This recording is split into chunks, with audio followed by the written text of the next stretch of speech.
That's what happens when you stop putting family first, my dad said, smirking as if he'd just delivered a punchline instead of a sentence meant to wound.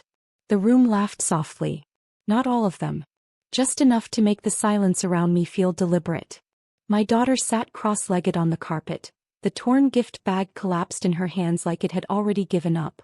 Inside was a cheap, used notebook. Its corners bent, someone else's name faintly erased from the first page. She didn't cry. That almost hurt more. She just looked up at me, confused, searching my face for an explanation I didn't yet have the words for. Across the tree, my sister's kids were ripping open sleek boxes. New laptops. Silver. Tiny. Their screens lit up like tiny celebrations. My sister didn't look at me. She didn't have to. Her smile said everything. For a moment I felt something old rise in my chest. Shame mixed with that familiar pressure to swallow it, to stay quiet, to keep the peace. That's what I'd always done. That's what they counted on. Then something inside me went still. Not angry. Not loud. Just cold. Hi everyone. My name is Marianne Cole. I'm a daughter who learned early that love in my family came with conditions. I'm a sister who was always expected to understand why I got less. And I'm a mother who promised herself she'd never let her child feel small in a room full of people who claimed to love her. I stood slowly, the room watching me now. Not because they cared, but because silence makes people uneasy when they think they've won. Under the tree were more gifts. Neatly wrapped. Thoughtful. Expensive. I'd placed them there that morning, tucking them out of sight. My sister had seen me do it and assumed, like always, that they were meant for her kids. Because why wouldn't they be? I reached down and pulled them out one by one. The paper crinkled loudly. Too loudly. Conversations stopped. These were for them, I said calmly, holding up a box with a bow my daughter had helped me tie the night before. I looked at my sister. Then at my dad. Then back at my child. They're not anymore. The air shifted. My dad's smirk faded. My sister opened her mouth, then closed it. And as my daughter's fingers tightened around mine, I realized this wasn't just a moment. It was the beginning of something they never saw coming. They're not anymore? My sister echoed, her laugh sharp and confused, like she was waiting for someone to tell her I was joking. I wasn't. I didn't raise my voice. I didn't need to. Silence had weight now, and it pressed against the walls until even the Christmas lights seemed to flicker uncertainly. My dad cleared his throat. Marianne, don't make a scene, he said, slipping into the tone he'd used my entire life, the one that translated to know your place. I bent down instead. Right there, in front of everyone, I knelt beside my daughter. The carpet smelled faintly of pine needles and spilled soda. Her small hand was cold in mine. I brushed a strand of hair behind her ear and met her eyes. Sweetheart, I said softly, do you remember what I told you about gifts? She nodded. That they're about who thinks of you, she whispered. I smiled. That nearly broke me. I stood again, lifting the largest box from the stack. These were bought with love, I said, setting it gently in front of her. And love doesn't belong to people who use it as a reward. My sister stood abruptly. Are you serious right now? She snapped. My kids were promised. No, I cut in, still calm. You assumed. Her face flushed. After everything this family's done for you. My dad stepped closer. You stopped coming around, he said. You pulled away. This is what happens. That's when it clicked. This wasn't about gifts. It never had been. It was punishment. For moving out early. For saying no to loans I never got repaid. For refusing to babysit while they vacationed. For choosing peace over obligation. I looked around the room, at the ornaments I'd helped hang, the table I'd cooked at for years, the people who taught my daughter her worth depended on compliance. I didn't stop putting family first, I said quietly. I stopped putting myself last. My sister scoffed. So what, you're just taking everything back? I glanced down at my daughter, who was now hugging the box to her chest like it might disappear. No, I replied. I'm taking us out of the bargain. And as I said it, I felt something shift permanently, like a door closing behind me, locking on its own. I didn't know yet how far this would go. But I knew one thing. They were about to lose far more than presents. The room stayed frozen after I said it. Not because they were reflecting, because they were recalculating. My dad was the first to move. He straightened his sweater, jaw tight, eyes already hardening into that familiar disappointment he wore like authority. "You're embarrassing yourself," he said. "And you're confusing the child." That word, the child, landed wrong. My daughter pressed closer to my side, her shoulder barely touching my hip, but it felt like an anchor. I could feel her breathing change, shallow and careful, the way kids do when they sense adults are about to turn sharp. "She's not confused," I replied. "She's watching." My sister let out a humorless laugh. "Watching what? You throwing a tantrum because you didn't get enough attention?" I looked at her then. Really looked. She was standing between her kids and the tree, one arm casually draped behind them, like she needed to mark territory. Her children were quiet now, laptops forgotten on their laps. Even they felt it, the shift from celebration to something colder. "This isn't about attention," I said. "It's about patterns." My dad scoffed. "Here we go." I stepped forward, my voice still even. "Do you remember last year?" I asked him. "When you told her," I nodded toward my daughter, "that Santa skips houses where parents don't visit enough?" My daughter's fingers twitched in mine. My sister's face tightened. "That was a joke." "No," I said. "It was conditioning." The word hung there. Heavy. Unwelcome. My dad's eyes narrowed. "You're rewriting history." "No," I said quietly. I finally remembered it. I turned to my daughter and lifted the smallest box from the stack, the one wrapped in blue paper with uneven tape. "This one," I said softly, "is from me." She opened it slowly. Inside was a leather-bound journal, brand new, her name embossed on the front in gold. Her breath caught. "For your stories," I whispered. "Because your words matter." Behind me I heard my sister mutter, "Unbelievable." I straightened and looked back at them all. "What's unbelievable," I said, "is how long you thought I wouldn't notice." The room felt smaller now. Tighter. And as my dad opened his mouth to respond, my phone vibrated in my pocket. Once. A message I wasn't expecting. A reminder that this moment was only the surface. I didn't look at my phone right away. I knew better than to break the tension by glancing down. In my family, distraction was always used against you. Proof that you didn't care enough, weren't present enough. So I let the vibration sit there, a quiet pulse against my thigh, while my dad filled the silence with a sigh meant to sound patient. "You've always been dramatic, Marianne," he said, turning everything into some kind of moral lesson. My sister nodded eagerly. "Exactly. It's Christmas. You're poisoning it for everyone." I looked around the room again. At the half-empty mugs. The crooked angel on top of the tree. The torn gift bag still sitting near my daughter's knee like evidence no one wanted to acknowledge. "Funny," I said, "how honesty feels like poison to people who've been feeding on silence." My sister's jaw clenched. "You think you're better than us now?" "No," I replied. "I think I'm done begging." That's when I finally checked my phone. One message. From my mother's old lawyer. The one who'd stopped calling after my sister moved in with Dad, temporarily, 3 years ago. "We need to talk. They've been lying to you." My chest tightened but my face stayed calm. "Years of practice." My dad was still talking.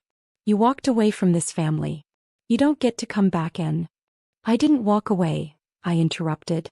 "I was pushed. Fully. Quietly. Until leaving felt like relief." My daughter tugged gently on my sleeve. "Mom," she whispered. I crouched beside her again. "What is it?" "Can we go home now?" she asked. Not scared.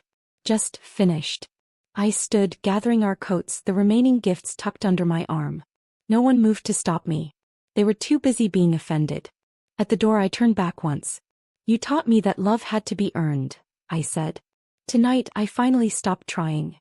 As we stepped into the cold night air, the door closing behind us sounded final. And for the first time I wasn't afraid of what I'd just started. I was afraid of how much they still didn't know. The cold hit us hard the moment we stepped outside. Snow crunched under our boots, sharp and clean, nothing like the heavy air we'd just escaped. I buckled my daughter into the car, my hands steady even though my chest felt tight, like I'd been holding my breath for years and had only just started to exhale. She hugged the gifts close in the back seat. "Did I do something wrong?" she asked quietly. That question nearly undid me. I turned around in my seat. "No," I said firmly. "You did everything right. Sometimes grown-ups don't know how to be kind." That's on them. She nodded, absorbing it in the way children do, serious, trusting. The engine hummed to life, and as I pulled away from the house I didn't look back. At a red light my phone buzzed again. This time it was a call. I answered, putting it on speaker. "Hello. Marianne," the lawyer said, his voice low and careful. "I should have reached out sooner. Your father and sister, they told me you weren't interested." My grip tightened on the wheel. "Interested in what?" "Your mother's estate," he said. "The trust she set up before she passed." The streetlight flickered green, but I stayed still. "There's more," he added. "A lot more. And none of it matches what you were told." Images flashed through my mind. My sister moving into the house, Dad suddenly handling all the finances, the way conversations stopped when I entered a room. "They said Mom left everything to Dad," I whispered. He exhaled. "She didn't." I pulled over, heart pounding, snow swirling under the street lamp like something unsettled. "She split it," he continued. "And she left instructions. Specific ones. You were meant to know when your daughter turned 8. I swallowed. "She turns 8 next week." There was a pause on the line. Heavy. Intentional. "That's why I'm calling now," he said. I looked at my daughter in the rearview mirror, her forehead resting against the window, watching the snow fall. And suddenly the gift swap, the notebook, the smirk, it all rearranged itself into something clearer. This wasn't just cruelty. It was strategy. The lawyer's words stayed with me long after the call ended. I drove home slowly, the streets nearly empty, my daughter humming softly in the back seat as if the night hadn't cracked something wide open. When we got inside, I made her hot chocolate, watched the steam curl up toward the ceiling, and listened to her talk about the journal, how she was going to write stories where no one gets left out. After she fell asleep, I sat at the kitchen table alone. The house was quiet in a way that felt earned. I opened my laptop. My hands didn't shake, but my pulse was loud in my ears as I searched through old emails, bank statements, anything I'd ever ignored because life was busy and trusting felt easier. Patterns emerged quickly once I stopped looking away. Small transfers. Repeated withdrawals. Accounts I'd never been told about. The next morning my dad called. I let it ring. Then again. Then my sister. By the third call I answered. "What do you want?" I asked calmly. "You humiliated us," my sister snapped. "Dad didn't sleep all night." I almost laughed. "Funny," I said. "I didn't sleep for years." My dad's voice cut in. "You've always been suspicious. Your mother would be ashamed." That one stung, but not the way they expected. "I know what Mom wanted," I replied. "I'm finally finding out." Silence. Too long. Too careful. "You talked to someone," my sister said slowly. I smiled to myself. Looks like I wasn't the only one being strategic. That afternoon I scheduled a meeting with the lawyer. Not emotional. Not dramatic. Just prepared. When I hung up, I walked into my daughter's room and watched her sleep, her journal tucked under her pillow like a secret. They thought the gift swap was my breaking point. They were wrong. It was my wake-up call. And the balance was just beginning to shift. The lawyer's office smelled like paper and old wood.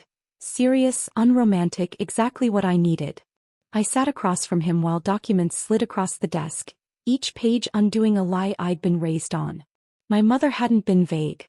She'd been precise. She'd built safeguards because she knew who she was leaving me behind with. "She was worried they'd freeze you out," the lawyer said gently. "Especially once you became independent." I let out a quiet breath. "They already did." He nodded. "The trust includes property shares, liquid assets, and a clause that activates control if mismanagement is proven." "Mismanagement like siphoning funds?" I asked. His pause told me everything. By the time I walked out, the cold felt different. Sharper. Cleaner. Like clarity. That evening my dad showed up at my door. No warning. No apology. Just entitlement wrapped in concern. "We need to talk," he said, eyes darting past me into my home. "No," I replied. "You need to listen." His jaw tightened. "You're making this bigger than it is." I handed him a copy of the trust summary. Watched his face drain as he read. My sister's car screeched to a stop behind him. She rushed up, snatching the papers, scanning fast. "You went behind our backs," she hissed. I met her gaze. "You went behind mine first." They talked over each other then. Excuses, justifications, panic disguised as outrage. I stayed quiet. Let them unravel. Finally, my dad looked at me, voice small. What do you want? Thought of the notebook. The laptops. The smirk.